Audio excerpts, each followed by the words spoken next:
Okay na guys, nalagay na natin. Ito ang measure ng biko ko. 2 kilong malagkit, 1 kilong asukal. Wala kasing negro eh. Mas masarap sana kung negro yan. Nung natunaw na asukal, nilagay ko na yung kanin. I mean yung malagkit. Hahaluin ko lang muna yan. Tapos mamaya ilalagay natin sa mahinang apoy. Medyo mahirap pa. Gamit ko na yung kabilakang kamay.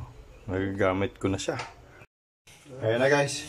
Nahalo na. Nagpatulong na ako kay Andrew. Kasi hirap talaga ihalo kanina.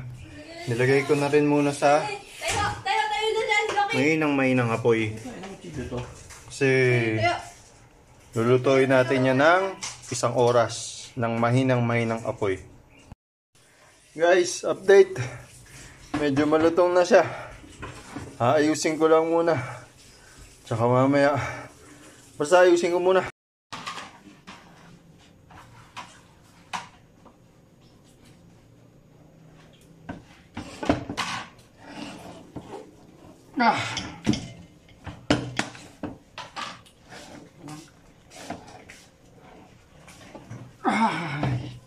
Pwede na yan. So paano guys? Nakalutoon tayo. Ayan. Ayan. Ayan. Galing, di ba? Ito talaga yung talagang finish na.